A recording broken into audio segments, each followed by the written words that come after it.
Okay, mic check. Simula tayo sa civil law. 3-week lecture naman tayo, no? So, ang gagawin po natin dito, yung mga, yung mga lagi ding natatanong sa civil law ng mga topics, no? Sabihin ko na sa inyo, karamihan po talaga sa topics, nasa Civ 1. Okay? Kung di niya pa po alam, kung nasa law school tayo, kung ano talagang part ng fourth year law. Ang lagi natatanong sa civil law, sasabihin ko na po sa inyo ngayon. Civ 1 po talagang important. Sa Civ 2, ang matatanong talaga dyan, syempre, obli. But other than that, hindi po masyado. Karamihan po talaga ng tanong sa civil law, persons at saka property. Nagulat nga din po ako sa property eh. I was expecting puro persons, pero hindi po pala. No, kaya nga maganda nagasagot tayo ng bar questions kasi wala tayong bias. No, wala tayong bias. Ayan. Ngayon, dito po tayo, no? Ang natatakil po sa family code normally. Siyempre, void marriages. Alam nga namang hindi itakil yan, di ba? Specifically, psychological incapacity. Other than that, ito pong Article 26, yung Foreign Divorce Decree. Other than that, itinatakil din po yung, nagulat din ako, Article 147 of the Family Code. Which makes sense kasi nga, nag apply po yan kapag void ng marriage. Di ba? Sabihin natin, psychological incapacity nga. So, naging void. Ano yung property regime ng couple o nung ex-couple kasi naghiwalay na nga. 147, di ba? Kaya it makes sense na lagi siyang natatakel. So for persons and family relations, yung tatlong topics na po na yun ang itatakel natin. Simulan po natin sa Article 26 kasi ito yung simula ng family ko, di ba? Nagulat din po ako by the way, no? I was expecting yung mga tanong nasa conjugal partnership, nasa absolute community, hindi po pala nasa Article 147 pala. Yung iniisip na, yung mindset natin lagi, nandun sa first three property regimes, di ba? Absolute community, conjugal partnership, at saka sa complete separation. Hindi pala. Nasa 147, 148 pala ang usual na tanong. Sige, without further ado, let's start, no? So sa Article 26 po, ito yung mga possible questions, no, na syempre may iba pang mga questions na pwede itanong sa atin, pero para sa akin, ito po yung pwede paglabasan ng tanong, no? By the way, no, nung barko pala natanong din sa akin to. Sa akin. Sa amin natanong din po ito. No? Specifically yung number 4. Ito po yung naging tanong sa amin.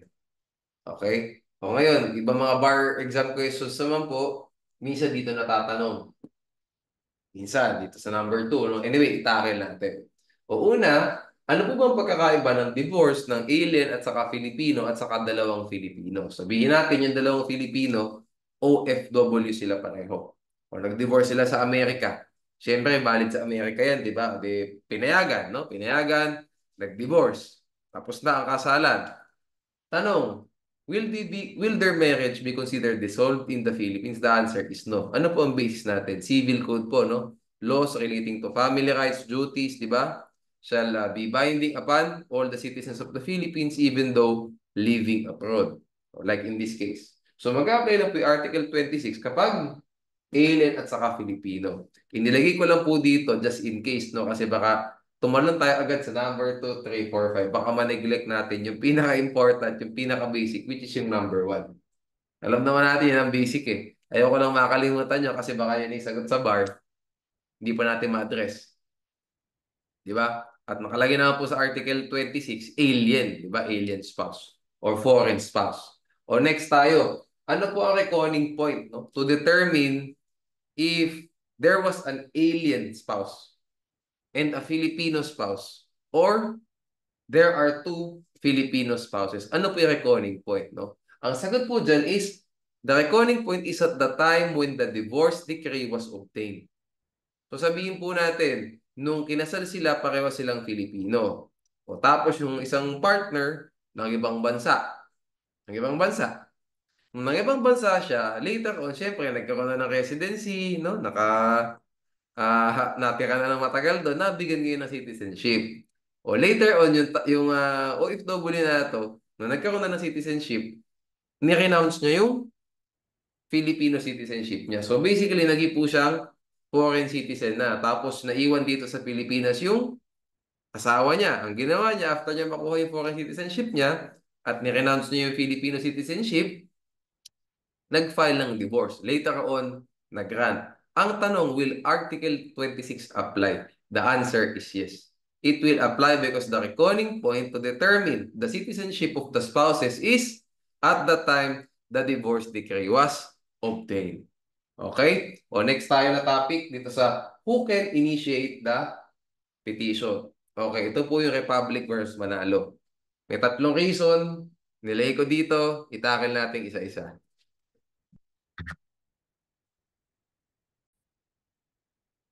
The case po pala nung number 2 is yung Republic versus Orbisido III. Okay, sa Republic versus Manalo naman tayo. Who can initiate the petition? So, alam naman natin na pag yung alien na nag-initiate ng petition, mas madali yung tanong natin sa bar. Kasi malamang, valid yun, di ba? Pwede maging valid yun kasi alien talaga nag-file. Sabihin natin, final niya sa bansa niya, legal yung divorce sa bansa niya, o nagkaroon ng decree later on ng divorce. Tapos ang usapan natin, di ba? Pwede, ano talaga, the Filipino spouse can remarry in the Philippines. No? Of course, dapat i-follow pa rin ng Filipino spouse yung proper procedure sa Philippines, which we will tackle later on. O ngayon, who can initiate the petition? Either of the spouses can initiate the petition. Pwedeng yung Filipino spouse, pwedeng yung alien spouse. O ngayon, bakit po ba yung Filipino spouse pwedeng mag-file? Meron pong tatlong reasons dyan. No? May tatlong reasons. Yan, tatlo. Kung makikita niyo po sa Article 26, ang nakasulat po dyan, validly obtained. Hindi po nakasulat, validly initiated. So what does that mean? Pag sinabi mong obtained, whether petitioner or respondent yung alien spouse, he will obtain or she will obtain a divorce decree. Kasi either way, siya man yung nag-file ng kaso o siya man yung respondent doon sa kaso, madidissolve po yung marriage. Diba? Which complies with Article 26. He validly obtained a divorce decree abroad. It's just that respondent siya kasi ang petitioner yung Filipino spouse. No? Sana na-get natin yun. No? Actually, natuwa ako ngayon. Mas precise ko na siyang na-discuss. Yung unang reason na yan. Mas maganda yung pagkaka-discuss ko ngayon. Second tayo, justice. Bakit po justice? May fair play din. Because because it is absurd that the alien spouse can now marry abroad since he is capacitated to remarry while the Filipino spouse remains disqualified in the Philippines, di ba? To remarry. Last, equal protection of law. Kasi po, there is no difference, no? There is no clear distinction, substantial distinction between a Filipino spouse who was a respondent in the petition for divorce and a Filipino spouse who was the petitioner in the divorce. Wala pong pagkakaiba. Both of them will have a dissolved marriage with an alien spouse. No? Since there is no substantial distinction, we must not distinguish between them. We must not treat them differently. We must treat them the same. So if the respondent, Filipino spouse can remarry in the Philippines, the Filipino spouse who was a petitioner in the divorce proceedings, no, must also be capacitated to remarry, no? Sorry yung sa whiteboard natin. I will try to may na nag-reflect yung ano natin, yung screen. Anyway, naiintindihan naman yung discussion natin so far, so walang problema. Okay, next tayo, no? Doon na tayo sa natanong sa akin. Ang tanong po, no, titignan ko lang tayo nyo lang ako. I-check ko yung Civilo bar questions. Ibabalik ako itinanong sa akin. Sa amin. Ayun na naman ako sa akin. Ayan. Question number.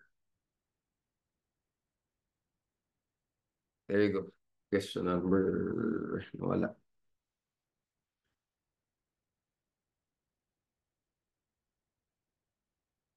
Ayan. Question number 10.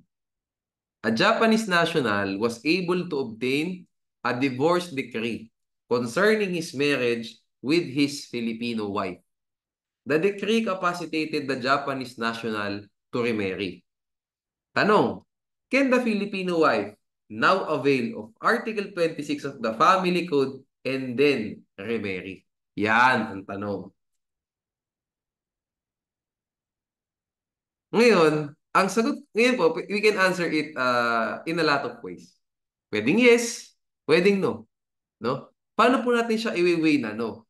Pwede natin sabihin na, di ba, tanong nga ulit, no? I will repeat. Can the Filipino wife now avail of Article 26 of the Family Code and then remarry? Pwede nyo sabihin na yes, the Filipino wife can now avail of Article 26 of the Family Code and then remarry, provided that she files a petition for correction of entry or a petition for recognition of foreign divorce decree. And there will be a judgment in her favor later on. Pwede nyo sabihin na gano'n.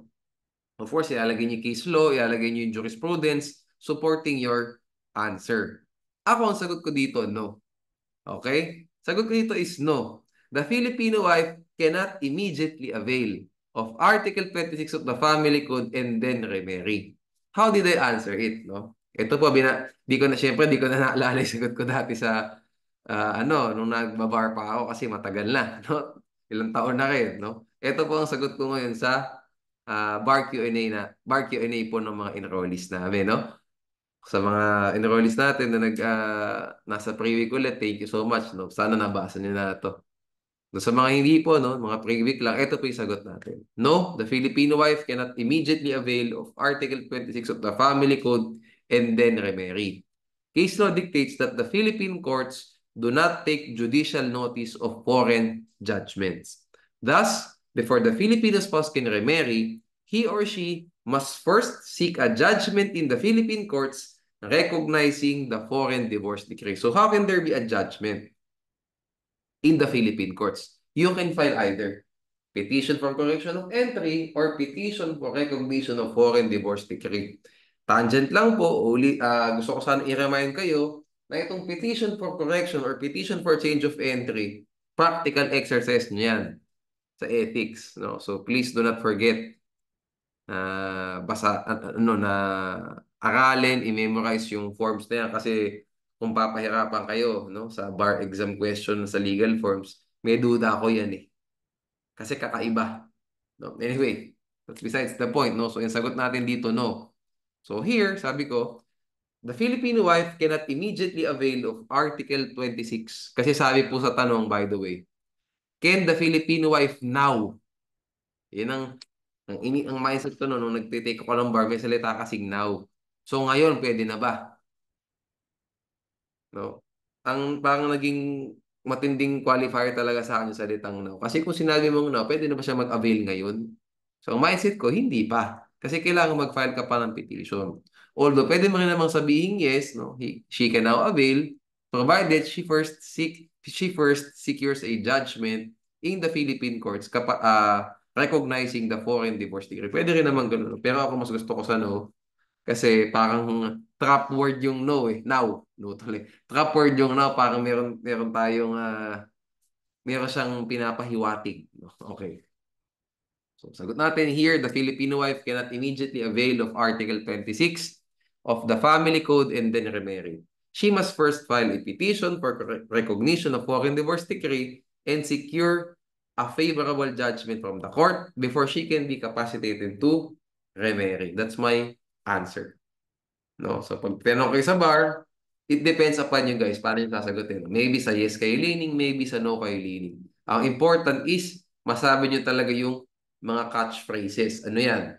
The courts do not take judicial notice of foreign judgments. Kung testingin kayo, baka nga sa evidence kayo tanongin eh. Kasi may judicial notice, di ba? So kaya po napaka-important ng topic na to kasi hindi lang siya sa civil law, mayroon din siyang exposure sa remedial law. Remedial law ang pinakamahirap sa lahat na subject, di ba? Okay. Ayun, oh. Basta tandaan niyo yun, no? Yun ang unang important phrase na kailangan niyo masabi and the next yung kailangan masabi is kailangan mag-file ng petition for recognition of foreign divorce decree. Pwede rin naman correction of entry, no? Tandaan natin, pwede yan. The case is, yun, nag-doubt na naman ako, tama naman ako sa isip ko. Yung Fujiki case versus Marinay. The recognition of foreign divorce decree may be made under a Rule 108 proceeding or yung petition for correction of entry. As the object of such special proceeding is to precisely establish the status or right of a party or a particular fact. So, pwede rin. No? Ang totoo talaga, no, ang usual talagang ginagamit na remedy dyan Itong second one, itong recognition of foreign divorce decree. Kasi yan po talaga ang ginagamit kapag may foreign judgment. Papalitan mo lang yung divorce decree. Petition for recognition of foreign judgment. Yun po talaga ang normal na remedy. In relation to Rule 39 sa execution, no, sa rules of court. Bago po magkaroon ng execution ng foreign judgment, kailangan na-recognize muna siya ng Philippines. Kasi nga, the Philippines do not take judicial notice of foreign judgments. The foreign judgment must be proven in court. Speaking of proven, ito po yung number 5, no? So in the petition, no, for recognition of foreign divorce decree, what must be proven by the petitioner, in this case, the Filipino spouse? Dalawa, the fact of divorce and the national law of the alien spouse capacitating him or her to remarry. No? Marami pong kaso dito na nagkakaroon ng problema kasi dito po lagi sa national law. Anyway, tidbit na lang to, di na siguro ay matatanong. Ang ginagawa po kasi, kumukuha lang ng ano, nagasabit sa evidence, yung parang copy lang na nakuha sa bookstore ng national law. Sabihin natin yung Civil Code of Foreign Country, nakuha sa bookstore, yun na yung pinakasenta sa evidence. Mali po yun, sabi ng court. Dapat ang ibinibigay dyan yung official publication of that foreign law. Saan natin makukuha yan? Sa embassy ng foreign jurisdiction, ng foreign state. Ganon. And yung fact of divorce, no, sabi po sa case, no, hindi po kailangan judgment siya. There are states, there are nations na acceptance of divorce is enough, no? Like sa Japan, hindi po kailangan ng hindi po ganun kahaba ang procedure, no? Ina-accept lang ng mayor, yung pag-accept ng mayor na yun, yung certificate na yun, no? I forgot the name of the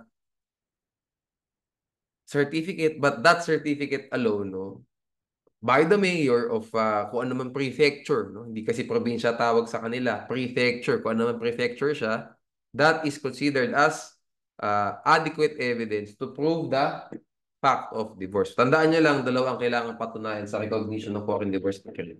Fact of divorce, no? So pwedeng ipakita mo yung judgment, no? Or, end pala, I'm sorry, end the national law of the alien spouse capacitating him to remarry.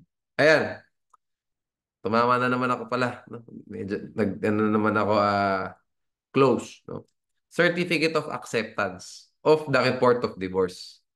Racho versus Tanaka. The court held that the divorce obtained abroad need not be in a judicial decree, but may also be a divorce by agreement, as evidenced by a certificate of acceptance of the report of divorce, such as in Japan.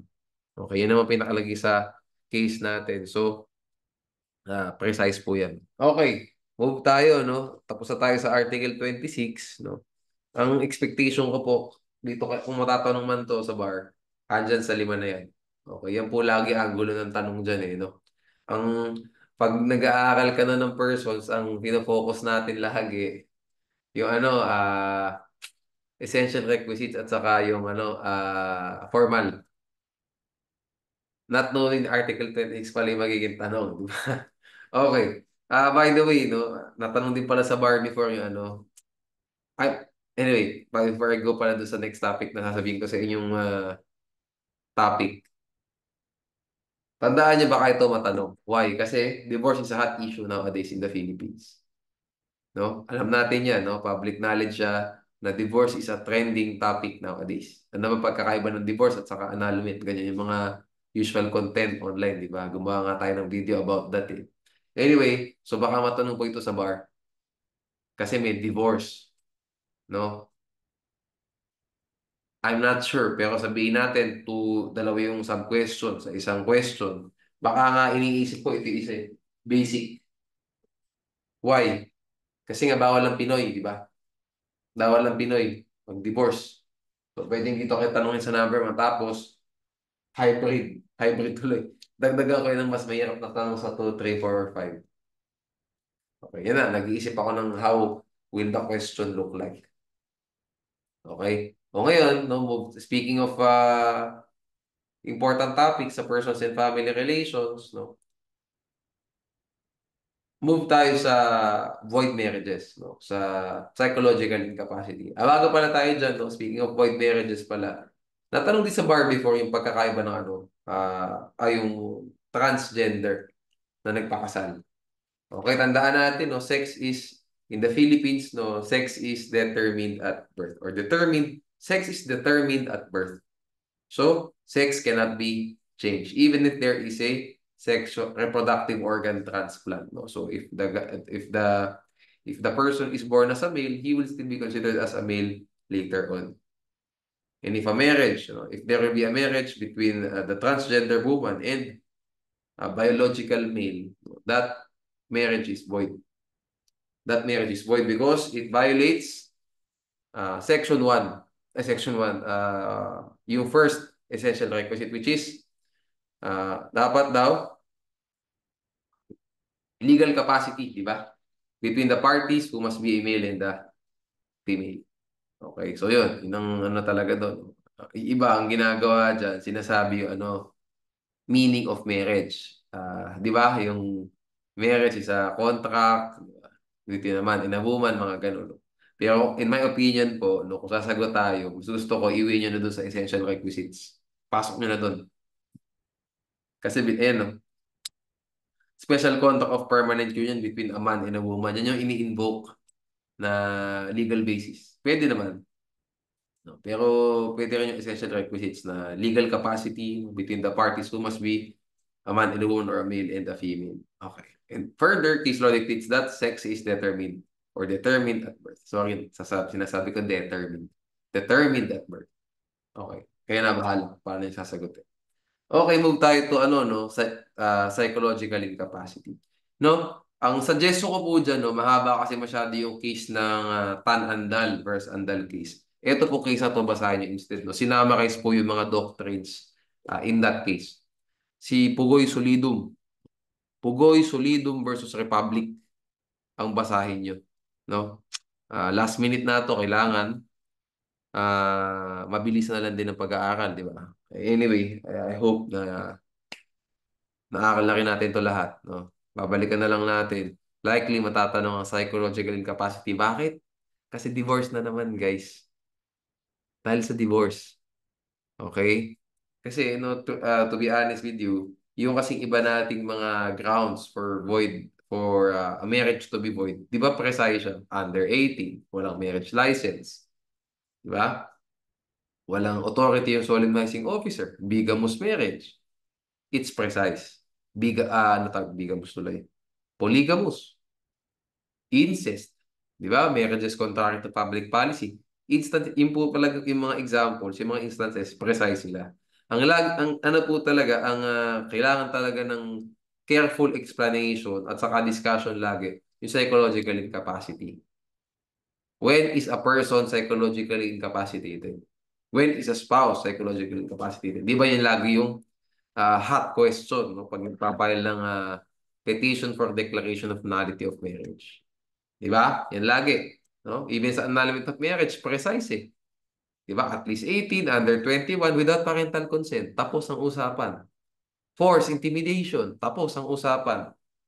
Fraud. Di ba? On the other hand, ito po. No? Ngayon, no, ito, ano na lang, ibibigay ko lang sa inyo yung parang reasoning ko kung bakit we need to watch out for these topics. Kasi po, kapag nag-grant ng divorce, hindi na kailangan ng psychological incapacity. Ano na lang gagamitin na ground, di ba? Irreconcilable differences. Hindi kami magkasundo. At nakalagay po sa case yan. Di ba? Irreconcilable differences is not psychological incapacity. That is not a ground to dissolve the marriage. No? Marami yan eh. Wait lang hanapin ko dito sa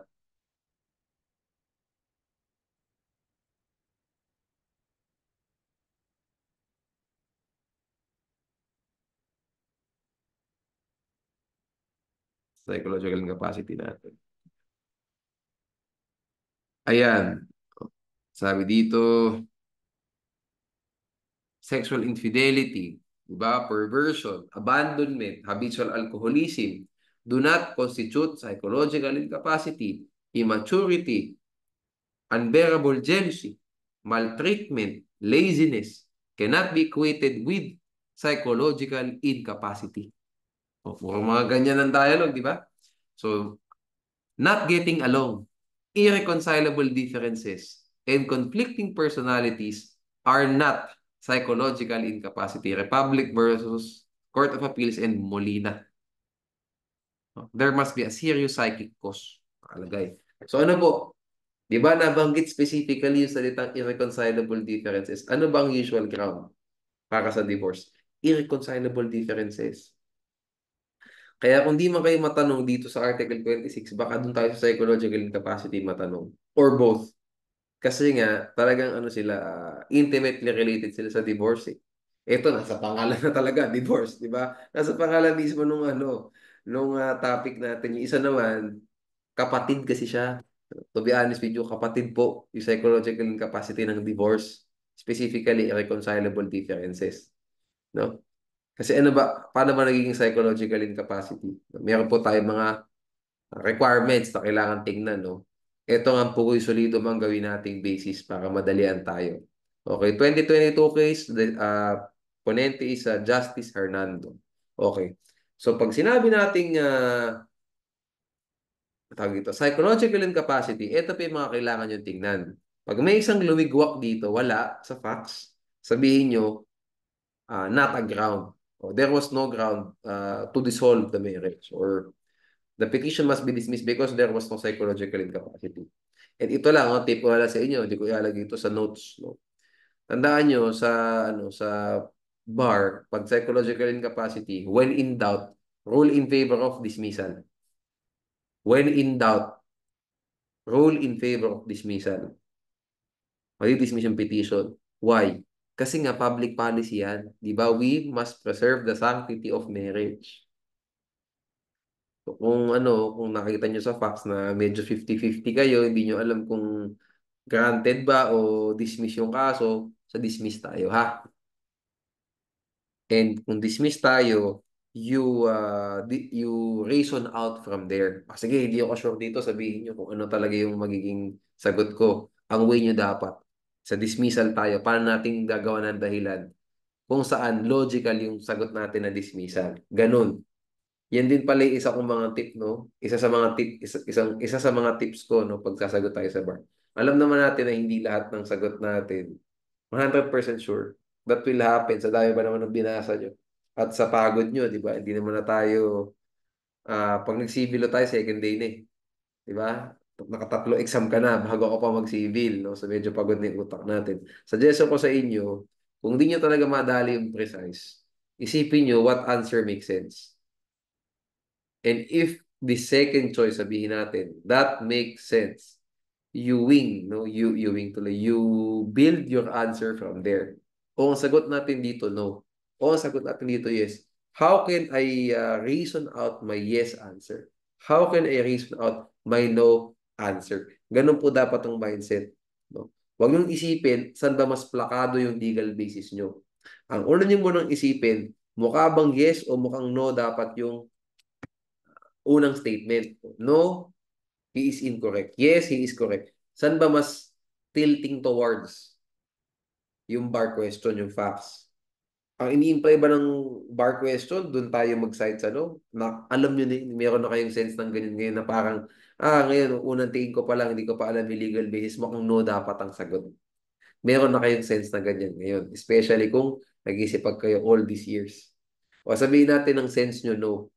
You need to follow that sense. You need to follow that instinct. And then you provide your legal basis from there. Kasi ang hirap po niyan, pag mali agad yung yes or no nyo, kahit gano'ng kaganda yung legal basis nyo, automatic, baka ito kayo dyan. Kasi mali yung qualifying answer eh. Mali eh. Diba? So, why do we need to look further? Diba? Kasi mali agad. So, mali yung analysis ng bar taker. At di ba yun ang pinaka-important naman pag naging lawyer na kayo? No? Kasi pag naging lawyers na kayo, lahat naman ng caudals, lahat naman ng books nasa inyo eh. Di ba? Hindi nyo naman na kailangan i-memorize lahat yan. No? Kailangan nyo talaga analytical skills. Di ba? Kasi how will you analyze the facts presented to you by your client? Yun naman ang important eh.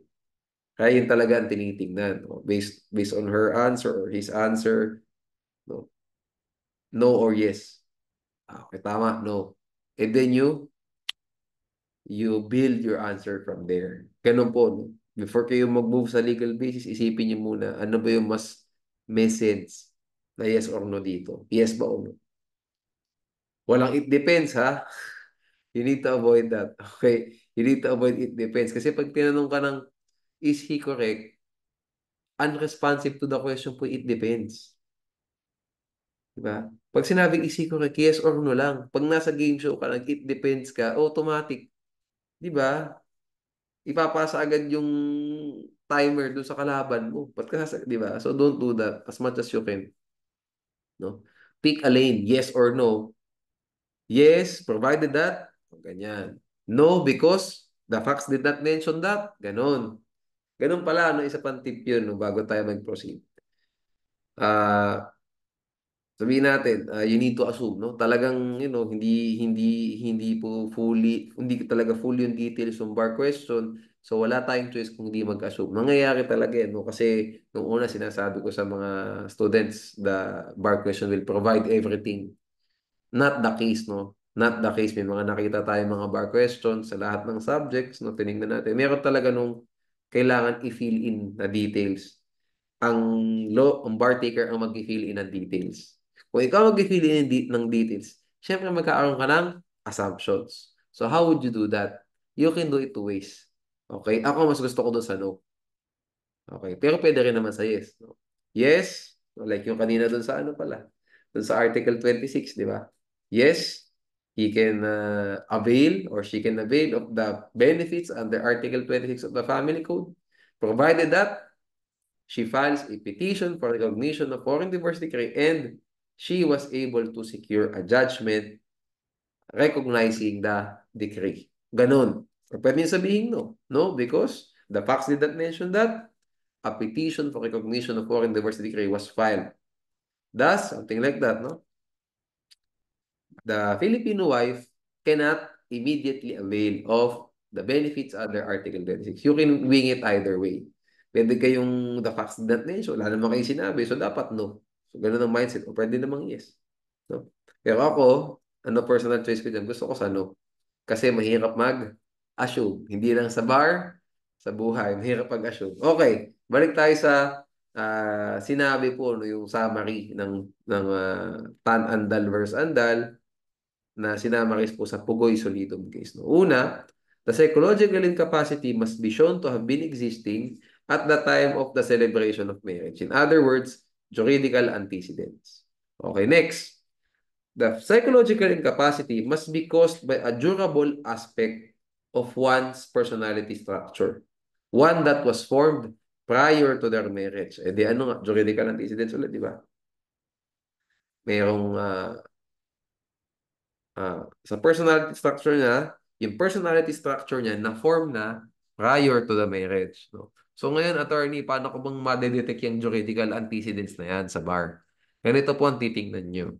Sinabi ba nung facts sa bar question na meron ng manifestations na masamang ugali yung asawa even nung mag-girlfriend, boyfriend pa lang sila? Yun ang titingnan nyo. Okay? Yun ang titingnan nyo. Ganun po yan normally. Okay? Kasi, ano yung second scenario? Sabihin natin, 5 taon na silang ah, mag-asawa. Sabihin natin, no first 2 years, gagamitin ko yung Chiming Choy case, sabihin natin, no first 2 years, sa sexual intercourse sila. But the last 3 years, biglang natigil. Wala na talaga, zero. Can we say na psychologically incapacitated yung spouses? The answer is no. Kasi you're not able to prove that etong problem na to was existing at the time of the marriage kasi nga nagsisex kayo nung first couple of years. Di ba? O ngayon, ano ba yung nangyari sa Chiming Choy? Wala talaga. There is zero. Wala talaga. Basically, the guy, no, the groom was not complying, di ba, with the essential marital obligations. One of which is physically consummating the marriage. It was not happening.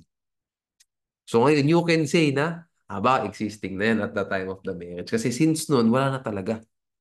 Eh sabihin natin, no, i-flip natin ng konti, sabihin natin, nag-honeymoon, nagkaroon.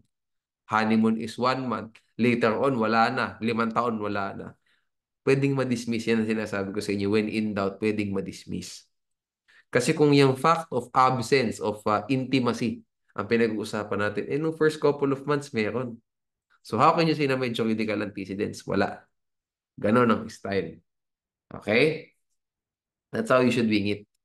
That's how you should address itong psychological incapacity. No? Dapat, para lang di siya requisites, no? Guidelines ang tawag dito. No? Molina guidelines ka ang tawag dyan. Pero para lang di siya requisites, no?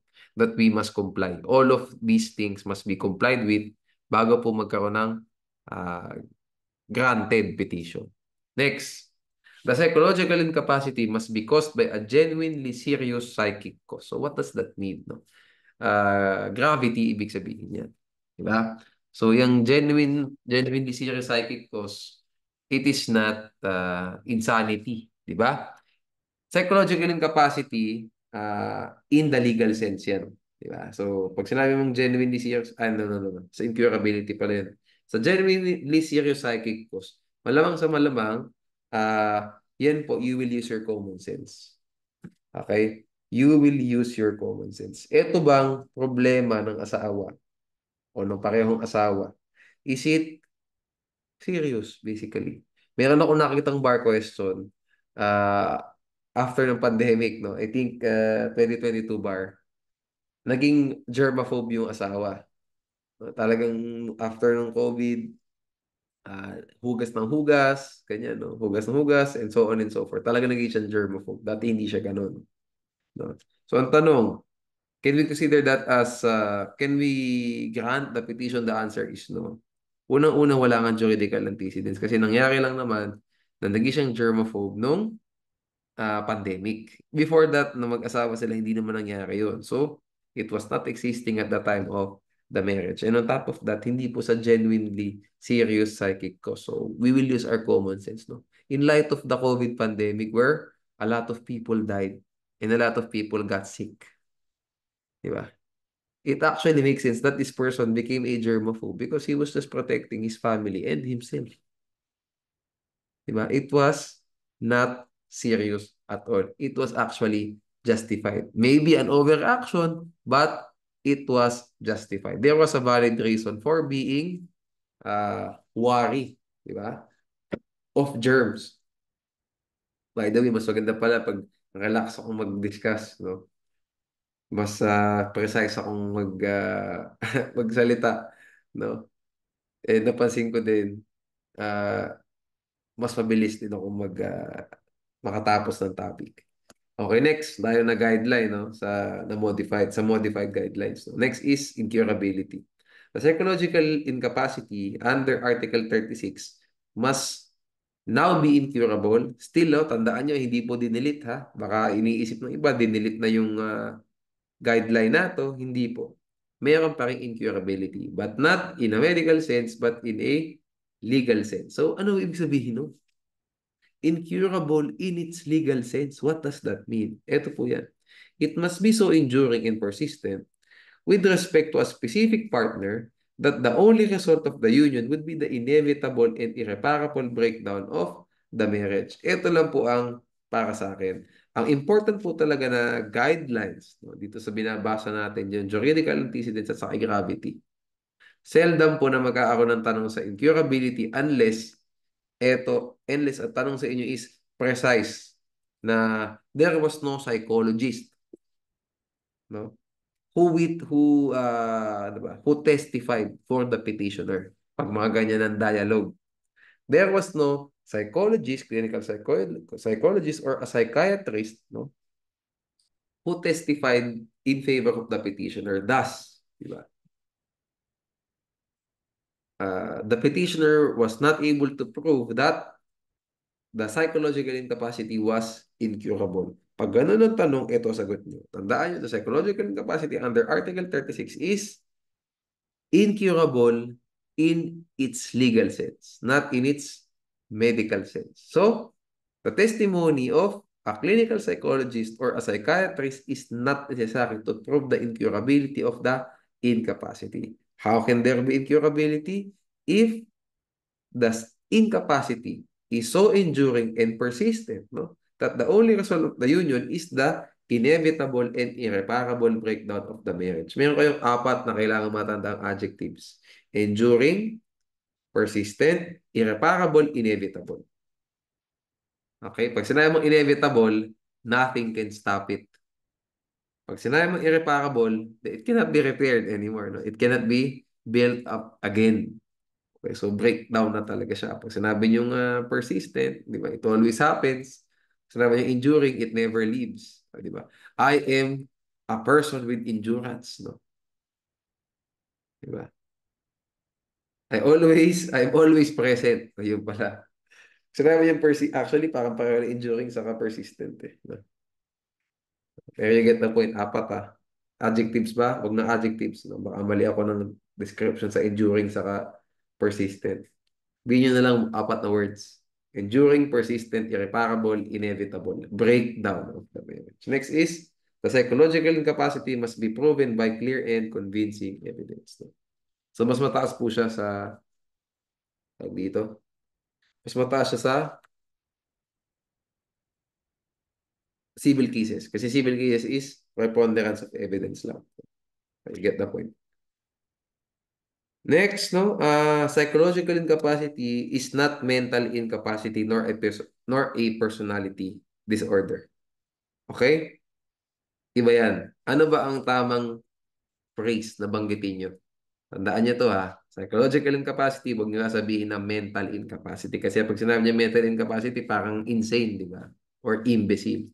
Hindi rin po sa psychology ay personality disorder. Ito po ang hahanapin sa inyo. Personality structure. Ayan. What's the most important word? Structure. Okay? Personality structure. Tandaan nyo lang yung structure na salita. Okay? Pag pinadescribe sa inyo, explain, no? The concept of psychological incapacity. Isa na dapat sa makikita sa sagot nyo. The personality structure of the spouse made it impossible for him or her to understand and to comply with essential marital obligations. Like si Chiming Choi nga. Yung personality structure ni Chiming Choi, he doesn't want, no? He doesn't want to have sexual intercourse with his wife. So the personal structure of this person made it impossible for him to comply with the essential marital obligations. One of which is physically consummating the marriage. Okay, so another question dito is, marami talagang angle dito, di ko na naisulat. Another is, supporting the child. Can this be considered as part of essential marital obligations? The answer is yes. Okay? Essential marital obligations are those embraced by Articles 68 to 71 as regards the spouses and embraced by Articles 220, 221, and 225 as regards the parent and child. Therefore, it covers obligations towards the children. Another angulo, no? The psychological incapacity of a person need not be proven through an expert opinion. Hindi po kailangan ng expert opinion to prove that there was psychological incapacity. So, sino po ang kailangan natin para magkaroon ng psychological incapacity?